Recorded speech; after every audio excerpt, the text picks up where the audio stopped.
Okay, hello everyone, and welcome to our first ever Housing Element Kickoff event.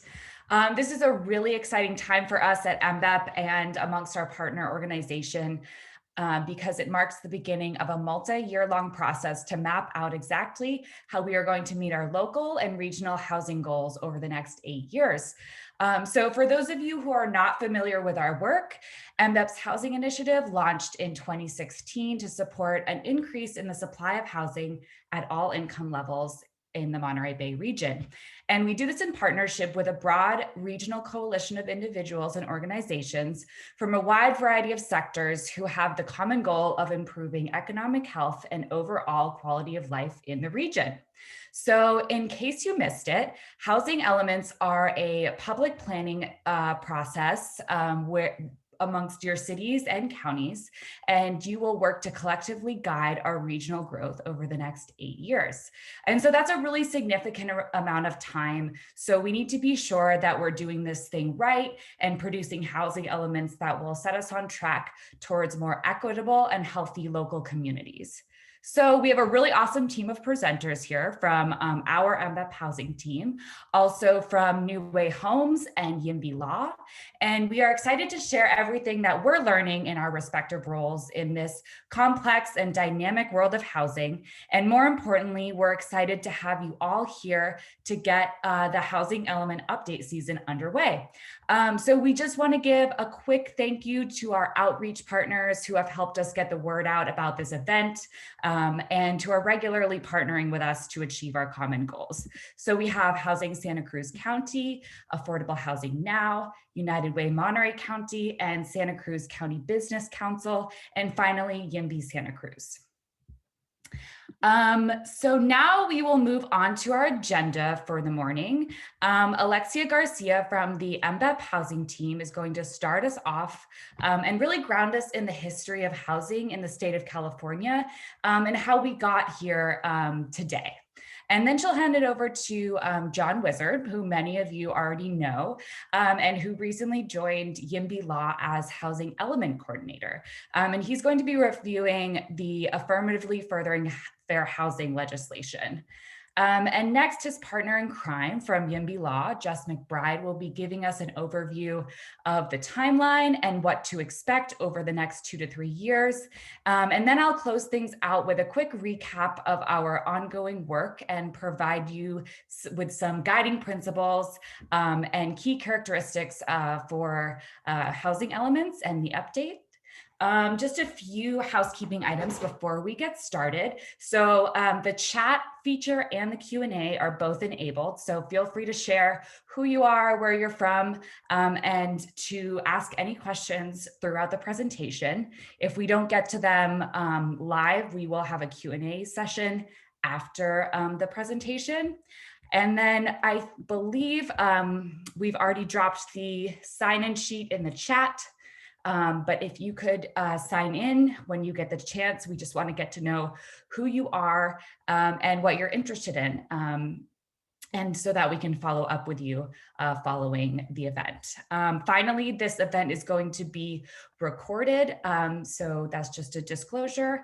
And with that, I will pass it off to Alexia Garcia to get us started. Oh, I'm sorry. I will pass it off to Sibley Simon to give us a little pep talk before we get started. And here you go. Thanks, Emmy. Yeah, I wanted to jump in here and say that we're going to dive right into things about the housing element. And maybe I hardly need to do this because it's amazing to see 94 people and growing attending a meeting about something that's as opaque and bureaucratic as the housing element process. But I wanted to say why I'm very, very excited about this, like unbelievably excited about this.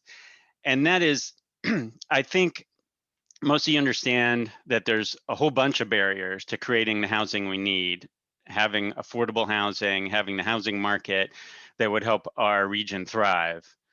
But I would say, and I think probably also agree that one of the biggest barriers, and I would say the biggest barrier, is really just that most of the housing we need in the locations we need it most, where there's jobs, demand, transit, high opportunity areas, et cetera, is just illegal to build. And that's zoning. That's we've restricted and made it literally impossible, if not in other cases just infeasible, to build the housing that we need. And how do we fix that? You also know it's very hard to go to every different local jurisdiction. We got dozens of local jurisdictions in our region, and to start a lengthy, expensive process where all the incentives, many incentives are aligned against it, to try to change zoning. Very, very difficult. And so, we just don't get there. Similarly, it's very difficult to do it at a state level, because then it has to be one size fits all. And while the state has passed some great housing bills over the last 5 years to chip away at this or that, big remaking of allowing a lot more housing in the right places, things like SB 50 have not worked out to get enough support to really do it through the state legislature. So hard at the local level, hard at the state level. We keep trying, we make some progress, but really solving the big picture is not happening at either level at this point. But it turns out there's a third way, and that's regionally, and that's through this process that already exists. And so I believe this is how we can actually move the needle in a much bigger way than we're doing either locally or at the state level. And so I think the most consequential state legislation that's passed in the last 5 years is to change, make bigger, put more teeth in this housing element process. And so this housing element process we're about to go through in our region is going to be unlike any one that we've seen in the past. So it has the same steps, but it's a way bigger deal. So I'm so excited that if you think that what we need is to upzone our downtowns across the region for more density, have more affordability there, if you think it's expanding the downtowns a bit as a way to get more housing where there's jobs, if you think it's ending single family home zoning is really important, the exclusionary zoning, so that more folks can have access to high opportunity neighborhoods, I think that's important. I think all these are important. I think holding cities and counties accountable so that their rules and plans to build housing are actually feasible, so that the rules work. There aren't the shenanigans we've had in past housing elements preventing the theoretical zoning capacity from being fulfilled. If you think that's important, and you may have other ideas to layer on top of what I just said. How would we actually do this? Well, every single jurisdiction in our region is going to have to look at upzoning, is going to have to look at the list of things I just said and more things in the next 2 to 3 years. That's amazing. And so what I'm really excited about is that if we can organize and get a lot of us who already want to to push for solutions to these very difficult, thorny issues, this is our big lever. So if we can organize and be pushing for similar things that are the right fit for each jurisdiction across our region, we can accomplish a ton. So I'm excited that you all were motivated enough, over 100 people, to come out here today. I hope you'll sign up. We'll keep putting the sign up link in the chat. So I hope you'll sign up to be a part of our ongoing movement on this. I hope you'll focus and hear what MBEP's starting point is on this, and some details about the upcoming housing element process. I hope you'll ask some questions. I think the Q&A today is going to be really important. And then I hope you'll engage as we, in the months ahead, start sending things out so that we can all have similar talking points, so that we can all react to ideas, and so we can all push to make this housing element process actually move the needle in a very big way in our region to get the housing we need over the next decade. Back to you, Emmy. Thanks so much, Sibley. That was great. I'm now going to hand it over to my colleague, Alexia Garcia. She's going to ground us in some history of housing in the state and talk about how we got here. So go ahead, Alexia. Thanks, Emmy, and thanks, Sibley. I hope everyone else shares in our excitement about housing elements and the update process that we're going to be digging into together. Housing elements offer us an opportunity to come together as a community and address our housing needs. They've been described to me as a community's blueprint, and I also think that they're an opportunity to codify our priorities and values together. So today, my goal is to prime us for the rest of the conversation that we'll be having by giving you an overview of the housing element update process. But before we get started, I think it's important to situate the rest of our conversation against some really important historical context. Next slide, please. Thanks. So when we think about the state housing crisis that our local communities are experiencing, it's important to acknowledge that it's rooted in a history of racism that was carried out not only by private society, but also at all three levels of government through racialized housing policies and exclusionary actions. What I'm about to share only scrapes the surface of this history, but it's my hope that this information will ground our conversation and the way that we engage in this space moving forward. When we think about historically racist housing policies, there are a couple key areas that may come to mind for us. And the first is redlining, which is a term that many of us may already be familiar with, but absolutely bears discussing. Redlining refers to a policy that began as part of the New Deal in the 1930s, when the federal government began lending homeownership loans to Americans through the newly formed Homeowners Loan Corporation, or HOLC. Redlining emerged when the HOLC instituted color-coded maps to guide investment, and these guides rated a neighborhood's investment risk on the basis of race and ethnicity, and were implemented across the country.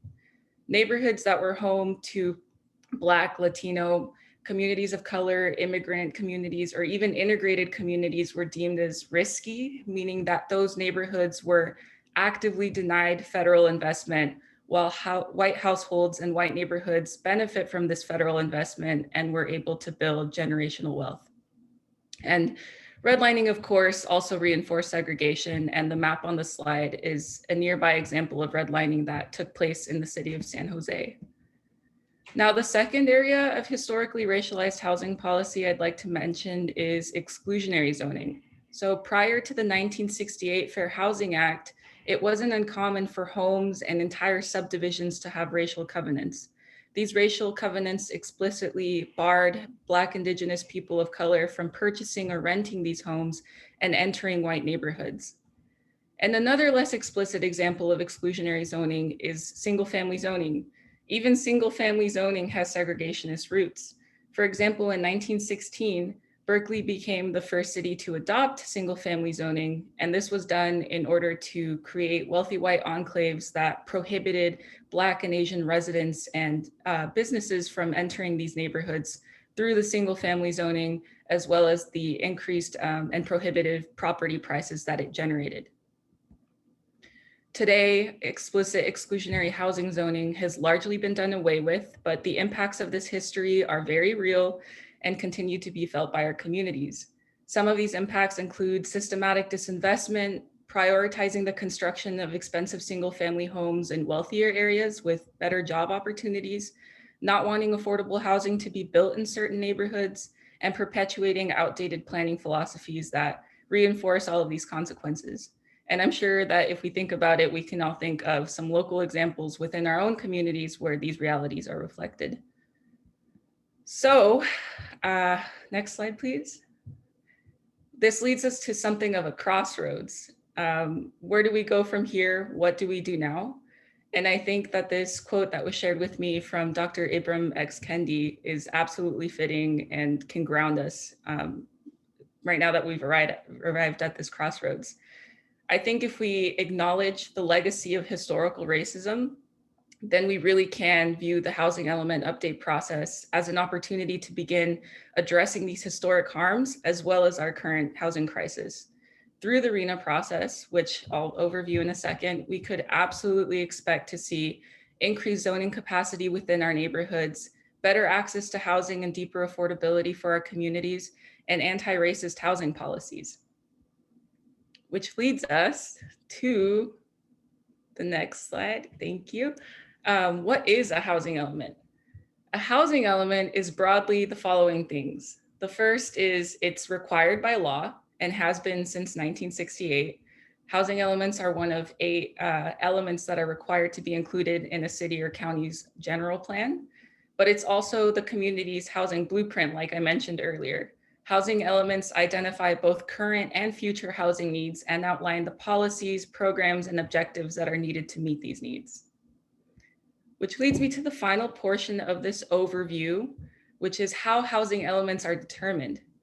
So before I get started, I'm going to try and define a couple terms that I'll be talking about. And the first is HCD, which stands for the California Department of Housing and Community Development. And this is the state's housing agency responsible for the implementation and enforcement of these housing policies. The second is COG, which stands for Council of Governments. And that is roughly the group of local governments that play a key role in determining housing elements within a region. Locally, our 2 COGs are AMBAG, which is the Association of Monterey Bay Area Governments that covers both Monterey County and Santa Cruz County, and San Benito SBT COG, which is the San Benito Council of Governments. And while these are 2 distinct COGs, for the purpose of this presentation, I'll be referring to AMBAG since both COGs are working through a housing element process that's on the same timeline and happening simultaneously. So without further ado, here's a quick overview of what goes into the housing element process. The first step is HCD using demographic data to work with AMBAG to determine the regional housing needs determination, or RHND. RHND is roughly the number of homes that AMBAG is responsible for allowing to be built on projected need. And once AMBAG has their RHND, it then works to break down that total and distribute it amongst jurisdictions that make up the COG. This new total is called the Regional Housing Needs Allocation, or RHNA, as housers call it. And it's the total number of homes that that local jurisdiction is responsible for accommodating or allowing to be built. RHNA is broken down into income levels, and that's a really key number that I'm sure you will continue to hear over and over in this process. These RHNA allocations are then used as the basis of the jurisdiction's housing element update, and they inform the goals, zoning, and policies that make up the new housing element. The final step in this process is the jurisdiction submitting their housing element to HCD for review. The jurisdiction then incorporates any revisions that were made, and the jurisdiction adopts an updated housing element. So with that very general overview, I hope I've shared some useful information, and hopefully, people feel inspired to engage in this process and help us adopt some really stellar housing elements. And I just want to reiterate how much potential and change can come through engaging in this process. So with that, I will turn it back over to Emmy. Awesome. Thank you, Alexia. We're now going to head over to our YIMBY Law team. We're so excited to have them here. And first, we will have John Wizard give an overview of AFFH. So John, can you tell us a little bit about what that is? Absolutely. Thank you so much, Emmy. And I just really want to acknowledge Alexia's astute sort of overview of 100 years of history in about 5 minutes. So I thought that was really well done, and welcome everybody. So AFFH is affirmatively furthering fair housing. It's a relatively new law from Miguel Santiago out of the LA region. It was adopted in 2018, but it really came into force here in January 1st of 2021. And it, as you can see with these bolded phrases, the idea is that the federal government introduced AFFH. The Secretary of HUD at the time, Ben Carson, froze AFFH and moved to pull it back from the Federal Register. So Miguel Santiago decided that whether the federal government was going to have its act together or not, the state of California was going to commit to AFFH. And so he created a bill to freeze AFFH at the federal level and enshrine it in state law. So whether the rule is reintroduced by the Biden administration or not, it's the law of the land in the state of California. And we must, under this legislation, take affirmative and meaningful action to combat discrimination that overcomes patterns of segregation and integrates communities, integrate in a balanced approach to housing policy that breaks down historical segregation, whether there's real or imagined walls that divide our communities. And one of the key elements of that is to reduce and ultimately eliminate racially and ethnically concentrated areas of poverty. And so we will get into a little bit more nitty gritty of that in a couple of minutes. But it's certainly a paradigm shift from where we once were. A lot of people in this policy area know that housing elements have for a long time kind of been a homework exercise, been sort of, you know, like a mock trial. There's not really a penalty. There's not, you know, you can kind of fake your way through it. Just as a, for instance, the city of Del Mar in Southern California just certified their 5th cycle housing element, even though the 6th one is due next month, because there was not really anything that the state could do about it. That all changed in 2017 with the updates to housing element law, and Jess is going to cover that in a little bit. But to get back to this slide, January 1st, 2021, this law came into effect, which means that all of the AMBAG jurisdictions, all of the SBT-COG jurisdictions, we will be required to have policies, programs, and objectives that affirmatively further fair housing, because all of our elements are projected to be due around December of 2023. Next slide, please. So this is a lot of information, but I'm going to try to distill it pretty quickly. If you focus on the left-hand graph, you'll see the blue bar is roughly the amount of land across the city of Los Angeles for different income categories, households across different incomes. So whether it's community plan areas in the city of Los Angeles, those are, you know, neighborhoods throughout LA, because LA is so big. You know, they have these community plan areas that are like a specific plan, but they cover a space just as big as any of our cities, if not bigger. And so for households making $48,000 or less, that blue bar represents that they have about 20% of the residential land zoned throughout LA. And if you go to the other side of the graph, about 86,000 or more, those households have roughly 28% of the land zoned for residential in the city of Los Angeles. The red bar is the percentage of land throughout LA where there is existing zoned capacity. So you can see that in the lower income neighborhoods, there is more zoned capacity than in the very high income areas in Los Angeles. And that's roughly eightfold increase. So that lends itself to increased density, and that you can think about that as apartments and you know, low rise and mid rise compared to single family or residential estate planning, where you have, you know, 1 home per acre or 1 home per 10 acres, you know, out in like the exurbs or wildland interface. And then the last bar, though, the yellow bar, that's the most compelling in my point of view. That's the city's share. I'm sorry, that's the share of the city's new housing that will be built in a given community. So again, in the lower income communities, LA is planning on putting nearly half of all the new housing in the low income communities, and only about 12% of all the new housing in the higher income communities. And so when you think about the size and shape of parcels and structures in places like Bel Air, places, you know, around the Hollywood region, compared to places like South LA near the port of LA, or downtown, where there's you know, like Venice Beach is a really compact area that's older and hasn't been improved a lot over the last 50 or 60 years. And so when you think about the split between, you know, like Skid Row and the mansions that all of the Hollywood stars live in, this is all the same city, and the amount of land is relatively the same, but how that land is used is starkly different.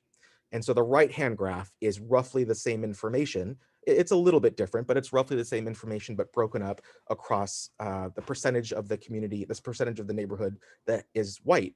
And so you can see that in communities where there's only no more than 35% of the community is white, again, a huge amount of the future capacity is expected to go there. And in majority white neighborhoods, 52% or more, you know, less than half of that amount is where the new housing is supposed to go. Less than half that amount, almost a third of that amount, is where the existing capacity is, compared to those lower income and less white neighborhoods. And so when we talk about housing and where it goes and zoning and planning, oftentimes income and race are used as proxies for one another when we don't necessarily want to say one or the other, given the particular context or the group we're speaking with.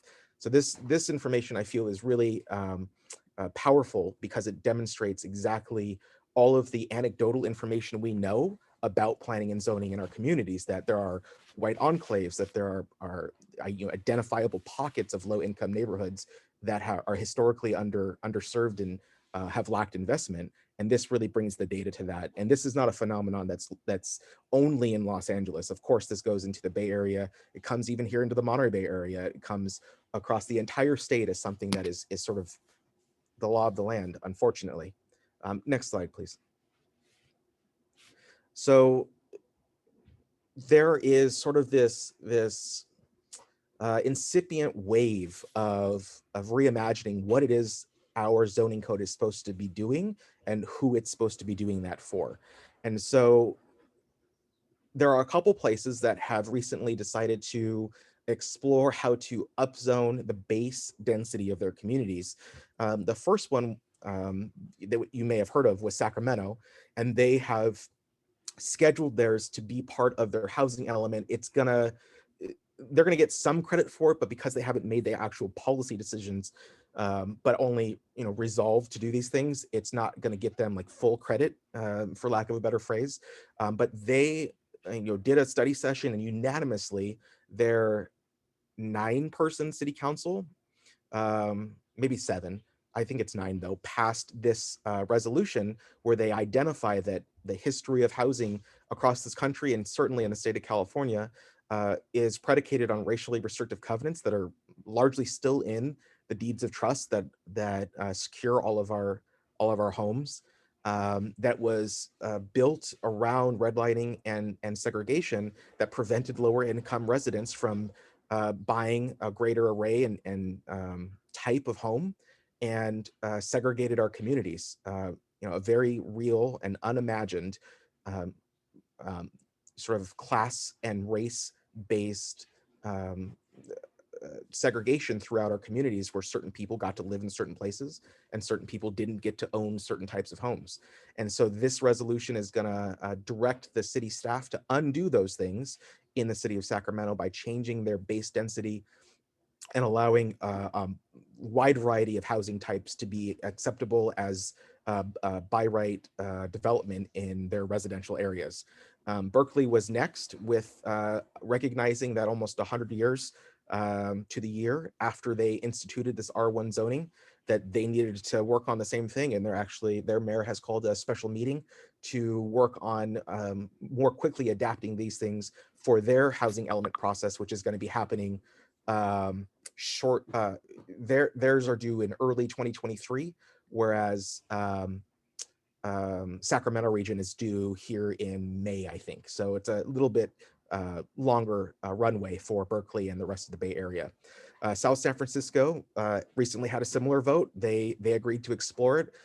Oakland, Council President Kaplan has put it on their agenda to review, and Mayor Libby Schaaf has agreed to sign it if the council passes it. So there's really this sort of newfound support of the idea that the way we've done it has produced inequitable and unfavorable outcomes. And so now is as good a time as any, especially with this housing element update on our agenda, that we should be working on this issue. So who's next? Across the 3-county region, Hollister is certainly the biggest city, so that would be a wonderful place to start. Santa Cruz, historic coastal community with a high population of white residents, coastal access, a university, but certainly clear areas of underinvestment or areas that need more investment. And of course, Seaside. I'm happy to talk about the areas of Seaside that are certainly dissimilar from one another within our own community, like the Highlands and Del Monte Manor, and how we need to more meaningfully distribute the sites across the site inventory when we prepare those housing elements. Next slide, please. I'll just wrap up really quickly by saying that there's AFFH is really great as far as like a framework, but there's no specific amount of, no metric on what to do. And so one way that we've been encouraging people to think about AFFH is just sort of a mental primer, is that if 20% of your arena is very low income, then it makes sense to put 20% of your sites in those highest and high opportunity income tracks. So if you look at the TCAC map, the Tax Credit Allocation Committee map, they have identified areas that are, highest opportunity all the way down to severe segregation and poverty. And so putting your higher density, lower income households, planning for them in high and highest opportunities is a great way to start undoing some of that historic segregation and increasing opportunities for kids and families to live more healthy and productive and successful lives. Another way to do that, sort of the inverse of that, is by meaningfully and purposefully deactivating sites where there's already a concentration of affordable housing or lower income households, so as not to continue, indirectly or directly, not to continue to ghettoize communities by putting more and more and more households with fewer resources in one area, and to spread that out throughout the community as a more equitable approach to regional zoning. So I've gone a little bit over my time, but I appreciate your patience, and this is just such an wonderful opportunity we have before us that I'm so excited to nerd out over these things and share them with you. So I look forward to the rest of the presentation. Thanks very much. Great. Thank you so much, John. I see a lot of great stuff in the chat, so please keep asking questions in the Q&A, and also sending your comments along to the chat. I really appreciate all of this interaction. So next I'll hand it over to Jess McBride, also from YIMBY Law, John's partner in crime, and she is going to outline some of the next milestones for us in this housing element update process. So Jess, take it away. And unmute yourself. Unmuted. Very cool. Thank you guys for having me. I wish we were all in person so we could all meet, but so it goes. Yes, I work with John at YIMBY Law as a partner in crime, but also in law enforcement, because this is state law. And this is not a fun option for cities, but really their responsibility. So I wanted to share this very cute little illustration that kind of reiterates what Alexia went over earlier, and that being like the cycle of the housing element update. I'm going to be talking a little bit about the brass tacks of like how this actually happens. So kind of focusing in on AMBAG in particular, since that's where we sort of are geographically. The first step that's kind of happening this year is the RHND that Alexia talked about, and that's that big number that's, how many homes does the AMBAG region as a whole need over the next 8 years to accommodate, the youth that are growing up and needing homes of their own? How many homes are needed to alleviate overcrowding, to accommodate job growth that's happening? So that's that big number, and that's negotiated between the Housing and Community Development Department at the state level, HCD, and AMBAG. So there's a conversation there, but ultimately HCD makes the determination. The second step is that RHNA process that Alexia talked about, right? Is getting that big number from AMBAG and figuring out which cities take all of those numbers and spread them out in a way that makes sense for the jobs that exist there, for the educational opportunities that exist there, transit, access, etc. So that RHNA, the individual numbers, gets determined by AMBAG based on quantitative methodology and in a formula that sort of makes sense and is fair. It's not like a political thing where Monterey can sort of like wink wink, give me less. It's supposed to be sort of quantitative. So step 3 is that the drafting of the housing elements within each city. Each city does this. This is not just for the big cities. The exception would be for the unincorporated towns that have their zoning controlled by the county. So the county will do a housing element for all of the unincorporated land. So once the housing element is drafted and it's approved by the Planning Commission and the City Council, they send that document to the state.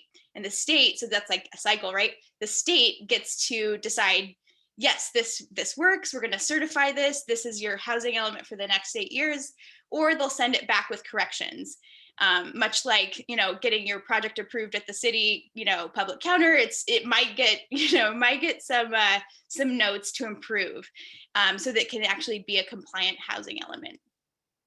So finally, they'll get to a certified, success level, and then that will be adopted for the next 8 years. Next slide, please.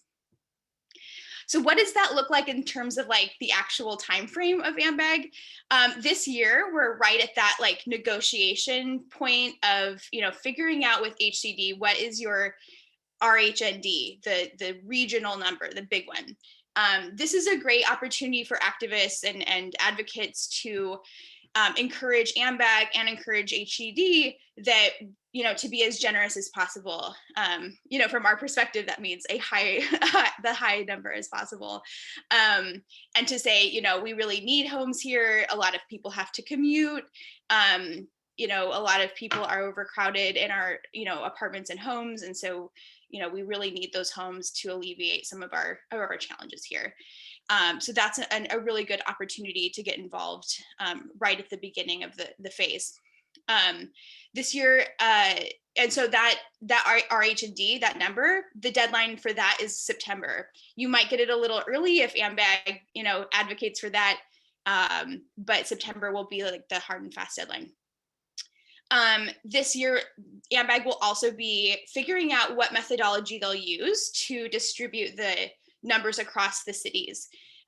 So this is also a really good time to advocate for best practices, to advocate for homes that are near, job centers, and not to have them like way out, away from amenities and from transit.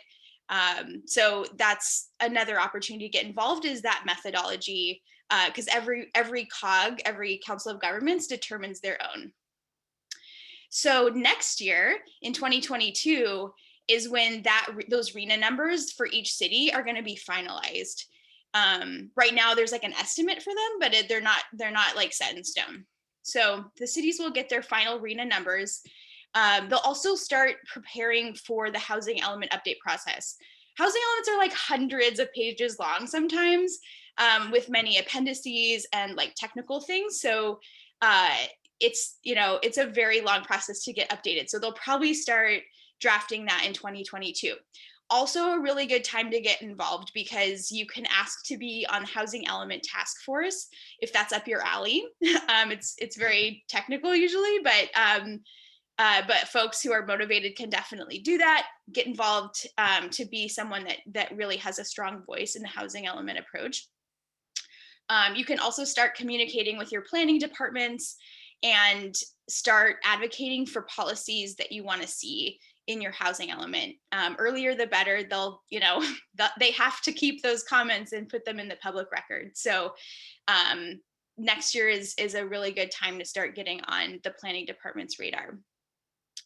And then in 2023 is really when things will heat up in the city planning departments. That's when a lot of the outreach will probably happen. Public outreach is a requirement by law. So you can't just sort of write your own housing element within the department and then get it approved. They have to make a diligent effort to do public outreach. And to do public outreach to all sectors of the community is how they word it. So it's not just to like people who shop at Starbucks, or they have to demonstrate that they've had outreach to a bunch of different groups. And this is a really great opportunity for you to sort of help identify like who might have a good voice in this. There's a lot of groups that housing is a big issue for them. I think of farm workers, I think of, foster youth who are, kind of exiting the system, definitely our neighbors who are houseless. All of the people that help support those special groups have a role to play in the housing element and to expressing the needs of their constituency. So public outreach will be a big thing in 2023. Housing drafts will, be kind of finished up and released. that's another opportunity to like help, you know, you can read the housing draft, see if you think it's good, or if you think it's woefully inadequate, as John Wizard likes to say. And, you know, that's another opportunity to even advocate after the draft is done and to say, HCD, I'm from this town and this is not good enough for us. And that can help HCD push back and say, you know, hey, city, you need to do a little bit more work on this. This doesn't really align with a lot of the comments you've been getting. So again, our voices as advocates can be really strong in this. And then December 15th is when all the housing elements are due in AMBAG region. So it will be a tidal wave of housing element drafts at that point, which will be very exciting. So next slide. So why should we do housing elements? You know, why shouldn't cities just sort of like, yes, we're doing the update and do the like, you know, the least possible work on this? You know, in the past, in the last 5 cycles, HCD has not had a lot of legal recourse to enforce a lot of their standards. They kind of set up these things of, these are the guidelines, this is what we'd like to see. In general, we want to see more housing. We want to see more opportunities for people to have shelter. And cities sort of would consistently do an end run around that. They don't want to, you know, they want the jobs, they don't want the housing. So there's a lot more consequences in store right now. The most common one is fees and fines. The fees start out at $10,000 a month if you don't have a certified housing element, or if you fall out of compliance. And it goes up to $100,000 a month. And this is like, you know, definitely a pain point for cities, and especially small cities. And I think this is just, all of these really telegraph HCD's, you know, value of, you know, this is important. This is a huge responsibility that we have as leaders, you know, of controllers of land. And this is, you know, providing homes for people, at least providing, you know, the opportunity to build homes for people is one of your prime responsibilities. Along the lines of financial consequences is a city can be rendered ineligible for funding opportunities from the state or the federal level. Courts can mandate compliance if someone sues a city based on their non-compliant housing element. A court can actually mandate the city fulfill their obligation. And then the other ones are about like local land use, the loss of local control of land.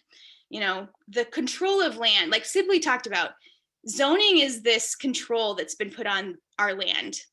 And it's been, you know, it's been abused, honestly. And it's a responsibility. It's not just a right that cities have to control and zone their land. So if if a city does fall out of compliance, the state can come in, courts can come in and say, you know, you lose the privilege of controlling your land. That's now going to be done through the courts. So I'm going to pass the mic to Emmy, who's going to continue the educational part of this. Thank you so much for going through these brass tacks with me. Thanks so much, Jess. And yeah, we've had a lot of questions about whether this will be recorded or if there will be a transcript. So rest assured, we will be putting together an event recap. And so you'll have all this information for you on our website following the program. So thanks so much. I'm going to wrap up the educational portion of the event. And again, I forgot to introduce myself in the beginning of the program, but my name is Emmy and I'm a member of the MBEP housing team. I've been on board for about a year now and focusing my work primarily in Monterey County, but of course this is a tri-regional effort and it's important that we're all helping each other out. So for those of you who don't know MBEP, we are a group that works to bring stakeholders together to reach our RHNA goals. And we've been doing this on the housing team since 2016. And we've made some pretty good progress in some parts of our region, but overall, we need to make sure that we're all on the same page about how we want to plan for the next 8 years of growth in our region. So over the past 5 or so years, years, our advocacy work has really been guided by our housing white paper, which was actually written in partnership with Sibley Simon from New Way Homes. And it outlines 9 key policy recommendations that local governments can adopt to ease the planning and development of dense, affordable, and transit-oriented housing. So I won't go into great details on these policy recommendations, but you're welcome to dig deeper into the document to get a sense of what levers are available to local governments now and going forward. And I'm hoping somebody can just drop the link to that in the chat if possible. So a lot of these principles that are outlined here really can and should be crystallized within a jurisdiction's housing element. And so while MBEP intends to issue more specific recommendations for these policies with your help, we would like to see very general things prioritized, enabled, and incentivized. We want to see that that is incentivizing affordable housing, also housing that is dense, that is inclusive, and transit oriented. And so this not only benefits the members of our community and our local economies, but also our climate and regional sustainability. So we also want to make sure that our policies and practices are fully compliant with state law, which has changed quite a bit over the last 8 years. And that includes AFFH, Affirmatively Furthering Fair Housing, which John recapped for us earlier, and other state laws that have been enacted since the last housing element update process. So a good example of this are the state laws that have been passed to streamline development of ADUs, which a lot of you are actively working on now, and I applaud you for that. And we'd also like to note that this is a process that, like the element itself, should be inclusive. And we are looking for cities and counties to provide the space for robust and regular community conversations around what we'd like to see in our respective communities over the next 8 years. And so just to wrap up, if we could go to the next slide, we just want to see the following things really identified in housing elements. So these are key characteristics that we want to see.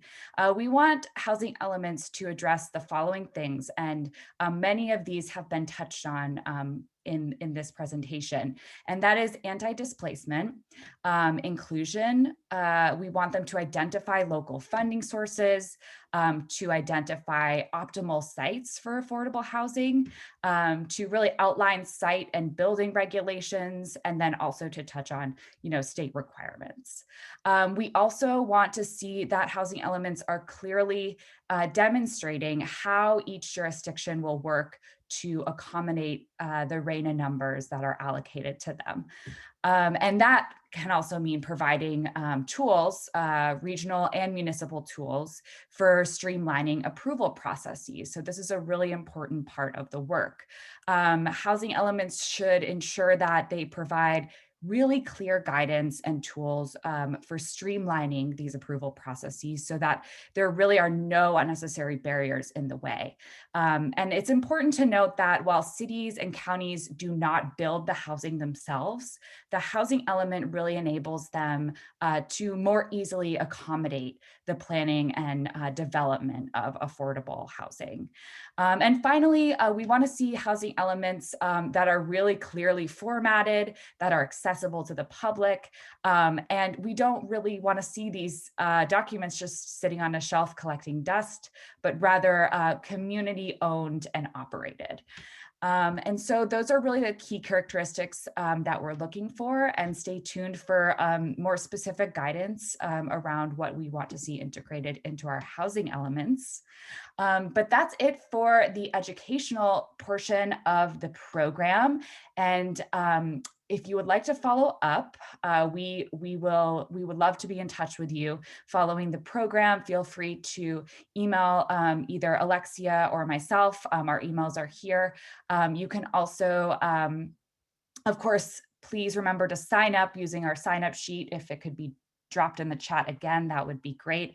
And this link here, the last link, if you'd like to keep up with Jess and John and what they're doing with housing elements statewide, and perhaps become a housing element watchdog, you can certainly do that by going to yimbyaction.org/RHNA.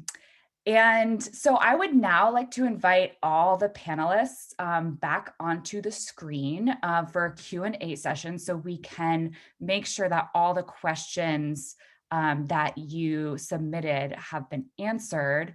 And first of all, I would just like to say thank you to all of you.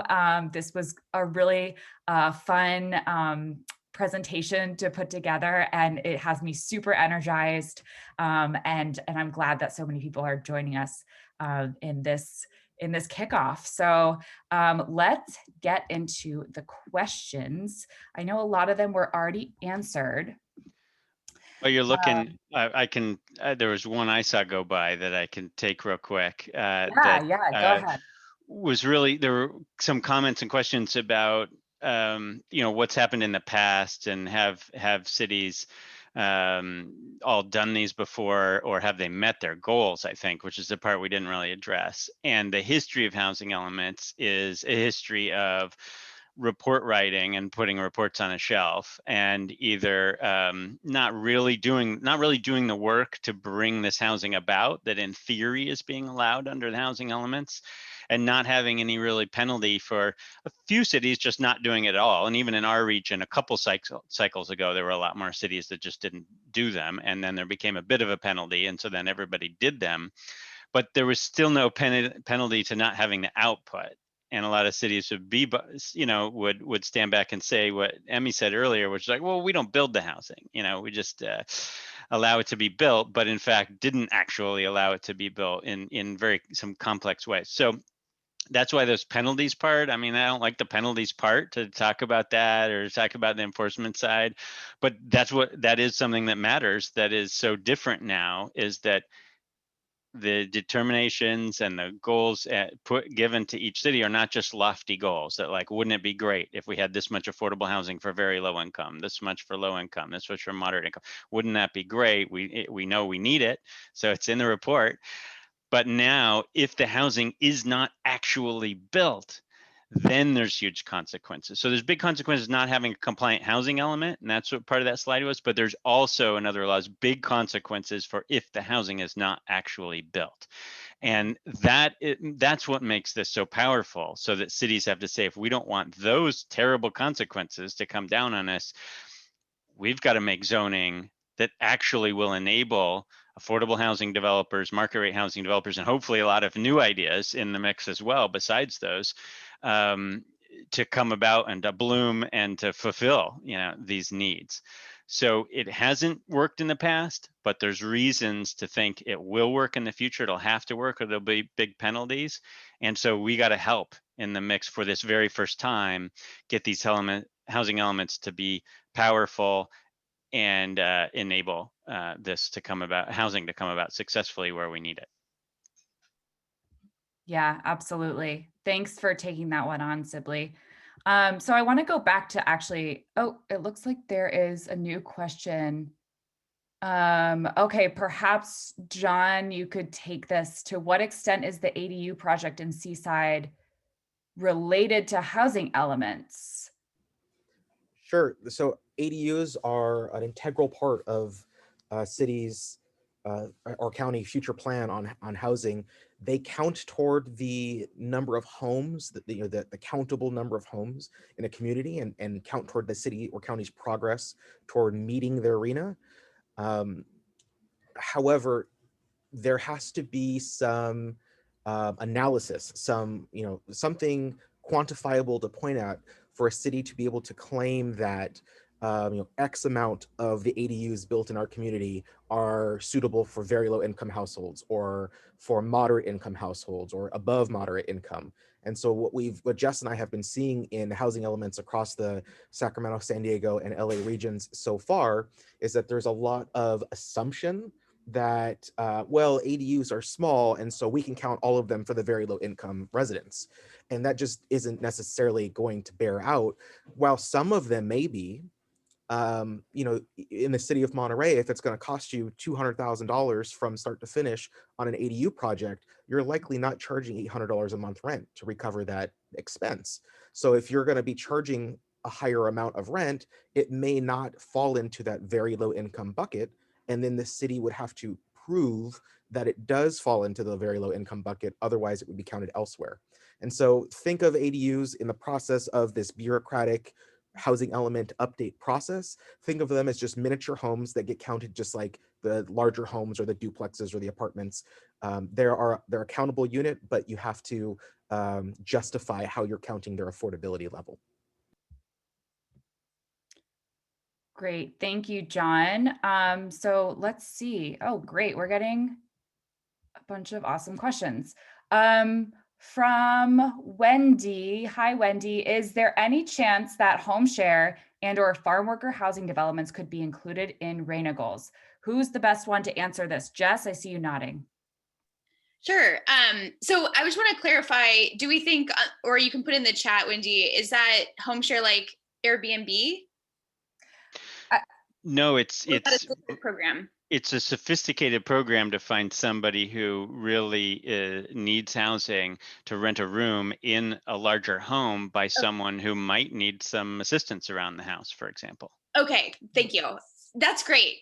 What a great program. Yeah, I would say that the accommodation of someone within another home, a home that would be like a kit, there's a kitchen, and habitable space around that. Really, kitchens are kind of this is what a unit needs, is like a place to, like anyone can sort of live in a bedroom, but you kind of need a place to like prepare food. So I would say that home share, if it's just a room within an existing dwelling unit, then no, that wouldn't count towards achieving the RHNA. It also wouldn't be producing a new unit, really. But I would say farm worker housing, yes. And I think if they set it up like a dorm, there's like some technicalities around that, and someone can like unmute and jump in if they want. But I think if they set it up like a dorm, like a student campus dorm, does not count towards the RHNA. But farm worker housing is specifically called out in each housing element, because generally we need that in almost every city in in California. And it's a special needs group that they have, classically very low wages. Sometimes they're seasonal. So I think that's definitely something, if there's a unit created for farm workers, that would go towards the RHNA. Great, thank you, Jess. And I do see we have Karen Kopic here from Covia Home Match, which is one of those really cool programs that Sibley was mentioning.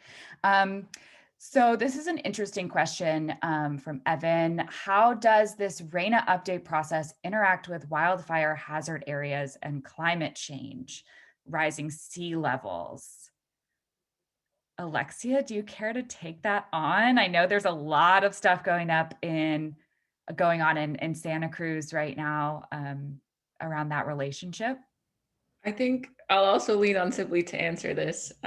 Because I think he's the expert in this area. But I mean, like we see, if we prioritize zoning within areas that are near transit and, infill development, I think that's one step in the right direction. Sibley, do you have anything else to add in terms of the specific, like the urban wildlife interface and how we can incorporate that into our housing elements? It's a huge topic right now. And trying to cooperate with statewide, a lot of environmental organizations on doing two things. One is fully joining the movement to push for more infill housing, because a lot of the reason that housing development and other development is accelerating this last decade out in wildfire areas is because that's where it's less expensive, and because where there's some zone capacity, it's easier to achieve.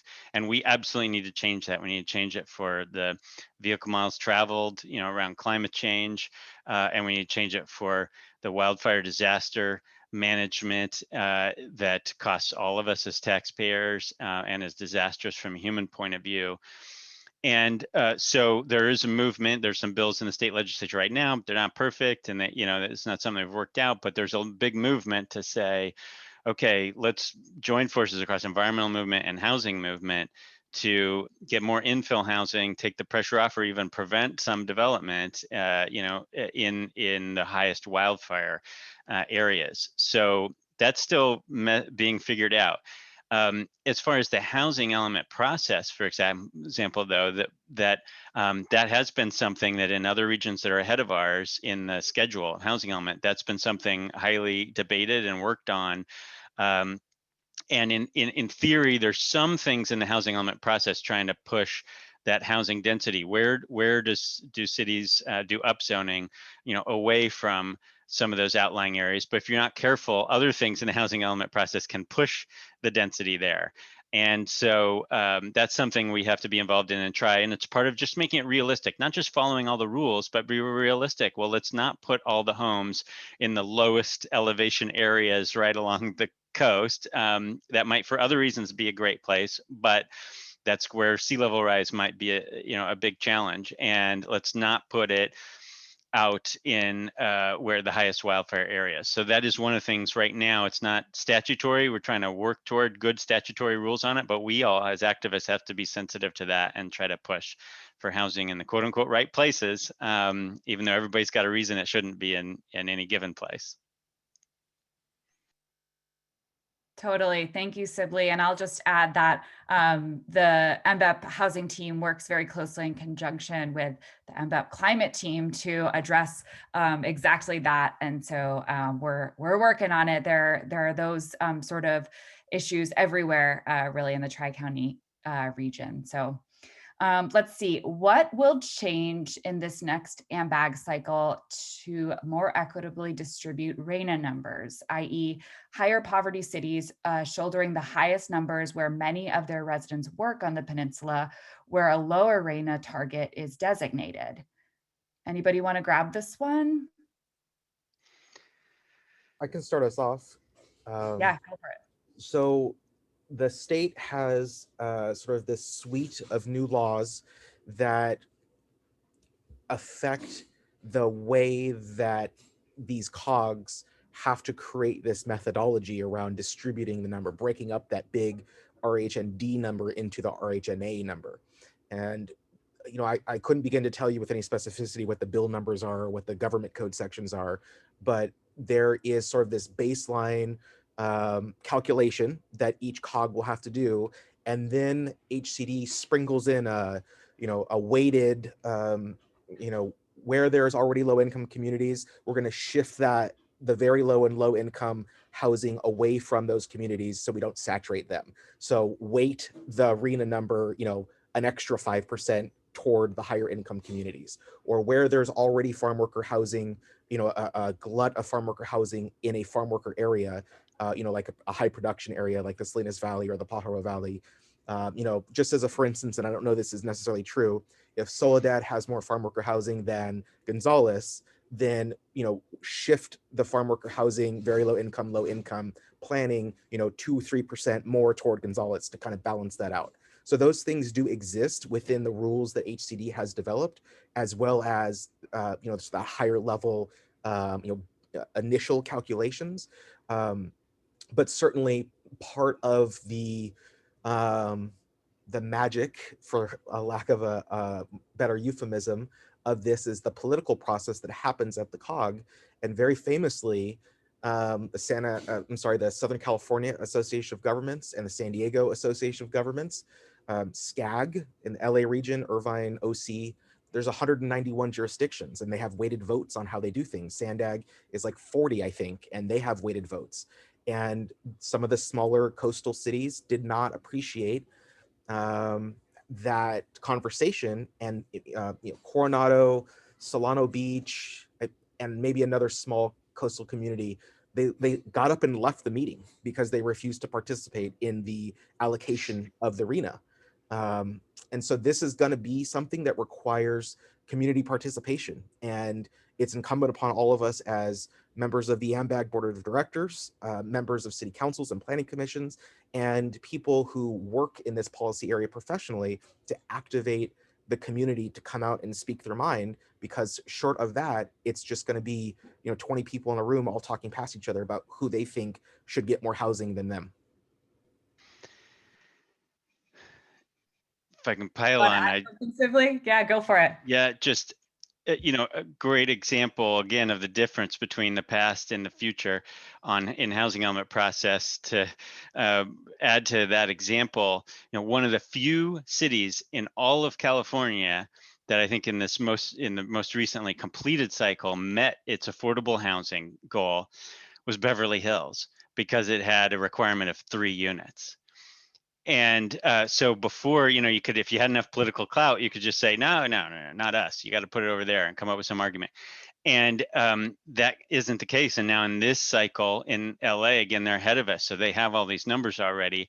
It's something like 3,000, units for Beverly Hills. But it's still the case. Well, now there's all those requirements, details that in theory should fix that problem. The political process is still there. And that's one of the reasons we are here today, because what normally happens if anybody gets involved advocacy-wise with housing elements, it comes at the end when the housing elements have already been drafted in each city and they're coming up to planning commission and city council. And we're trying to get way ahead of that so that we can, nobody ever shows up to advocate for things at AMBAG. But we want to advocate on this very issue. Let's put the requirements where, again, we're balancing other concerns and all the nuances of things in our region, but let's put them where the housing need is, where the jobs are, and affordable housing, hasn't been going and needs to go, et cetera. And so we can organize and show up and advocate at AMBAG, which has been where no one shows up, to influence that, because there is politics involved in it. Yeah, absolutely. So I just want to do a quick time check. We're at 11:08 and we only have a few more minutes. So we might not get to all of these questions, but we would love to connect with you all offline following the event if we don't get to anything, and we'll make sure to save all the questions so we know who to respond to. But I did want to bring up one of these questions, which is, how can people who care about housing equity get involved in the housing element update process to make sure our communities are becoming more inclusive? So Jess, do you want to talk about that? Sure. What a fantastic question, Rafa. Thank you. So I would say that, I would first start with your area, your local town or your local county, and see if there's a housing advocate or YIMBY group that is already, already organizing and has a mailing list that has, of people that are interested in equitable housing. From there, you can connect with other local allies, like folks who look out for our houseless neighbors, like I mentioned before, like farm workers, foster youth, to sort of build a coalition in your area. And then I would also say, I think Sibley New Homes is gathering people who are interested in this topic in the AMBAG region. And then finally, YIMBY Law is building a list of folks across the state who are interested in advocating for fair housing elements. We definitely work with the local chapters and the local groups, so it's not just with us, but we help to be a sort of hub for that. So if you want to sign up, it's fairhousingelements.org/volunteer. You can also just go to the website, and it's pretty easy to find, and you can get on our list, and we'll send a bunch of tools for your local advocacy. You can also reach out to your planning department and say, hey, I want to be on the task force. It's so early that they'll probably be like, oh, well, and then you'll probably be at the top of the list. So highly recommend. Yes. Last time I'll plug it, but I've put several times the link in there for the sign up that we made for this event, and that we are going to get out to that list with all of these various pointers about how to get involved and follow up over time. Yep. And as I mentioned too, we're planning on issuing some very specific recommendations around housing elements and what we want to see included.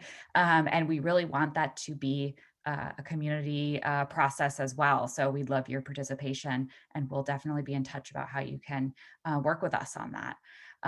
One last question that I want to get to, because this is always at the top of our minds here, particularly in Monterey and on the peninsula, but somebody asked, what about water? How can we use housing elements to solve some of the water issues we're facing in the region? And so as Ashley Gower, she's the lead of our climate initiative here at MBEP, as she said in the chat, this is a really complex issue down here. So as far as I know, a city can really explicitly prioritize water allocation towards affordable housing development in the housing element.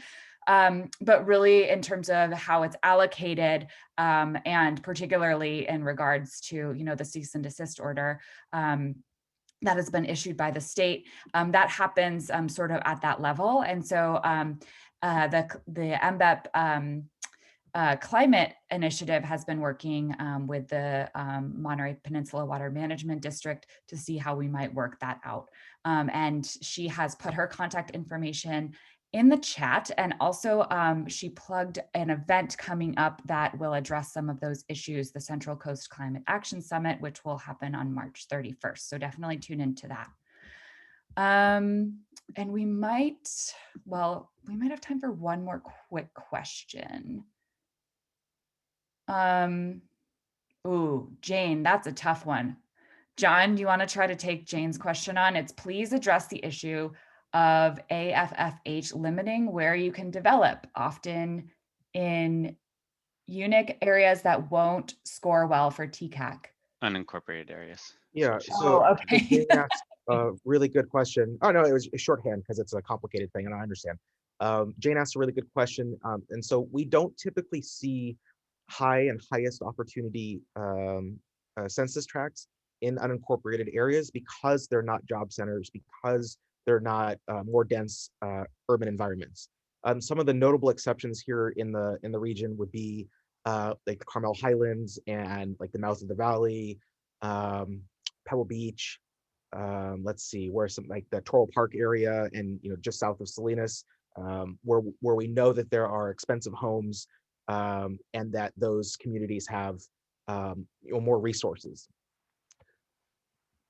That being said, there are lots of areas that don't have high resources, like Prunedale, Castroville, Chular, Pajaro, the Tres Pinos area just outside of the city of Hollister.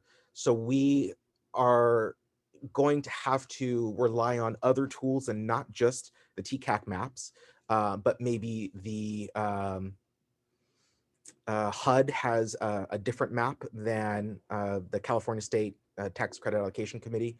And there's also other maps that are available through various research institutions, urban planning programs that can help us sort of quantify and qualify our decisions as it relates to population density, ethnic concentration, age, access, school shed, the distance it is to get to a school, the distance it is to get to a census tract where 50% of the jobs or more pay $70,000 per year, or some, you can create these metrics. That's one of the beautiful things about AFFH, is that it's not so prescriptive that you must do these things. It's that you have to figure out what that means in your community and meaningfully implement these rules. And so it's going to certainly be a process that's going to go off the rails in some places, as I'll say that more narrow-minded people try to game that system and say, look over there, or like Jess said, wink, wink, here's all the high-paying jobs. We're going to put all these people over here. And it's going to be something that, if we're going to do right, is going to take a lot of collaboration and teamwork to meaningfully disrupt patterns of segregation. And I'm sorry that I don't have a more like, do this, that, and the other thing, and you're done, Jane.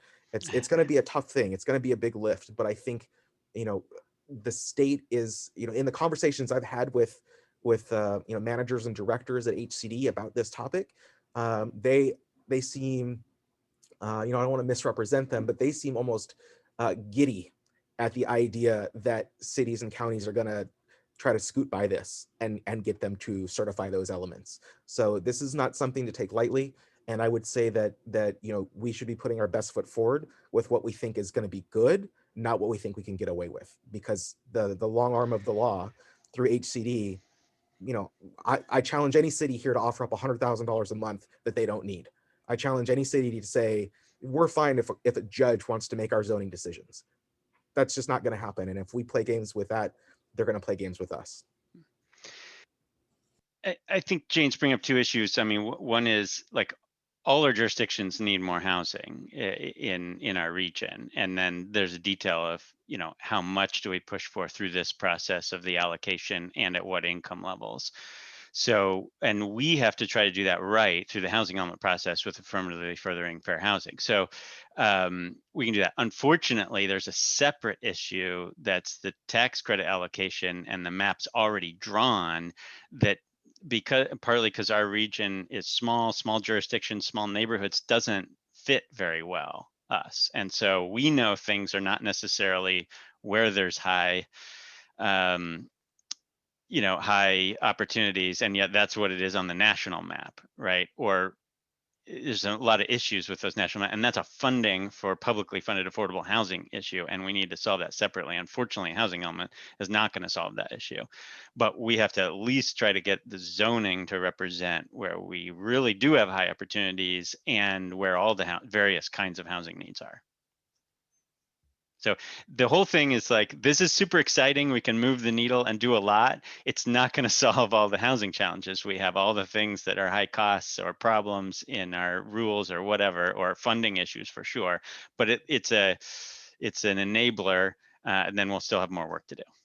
And I wanted to add very quickly, because we didn't really touch on this, is that one thing that is analyzed in the housing element, or should be, is constraints, governmental and non-governmental constraints. And so what I typed to Jane is that you can bring this up and saying, like, I don't know if you're a developer or whatnot, but it's saying, this is a constraint I face. I want to do housing developments in these rural areas, but I'm never eligible for TCAC money. And so that can be a way to alert the city to that and say, like, hey, we need to have a special overlay, or we need to have a special funding source for these rural developments, especially if they're serving special needs groups there, because there's a constraint in place that the state has placed. So anyway, wanted to know that. Thank you. And I know there are other questions that we didn't go into in great depth, but we do really want to follow up with each and every one of you on that. And I just want to say thank you to our amazing panelists from YIMBY Law and New Way Homes. We appreciate your partnership and you being here to share the knowledge with us. And we look forward to continuing these efforts with you going forward. Also, thank you to everyone for showing up. This is the first big step here, and it's really incredible to see everyone coming out and banding together to gear up for housing element season. So thank you all, and we will be in touch with an event recap. And in the meantime, definitely feel free to contact us directly via email, and we'll see you soon.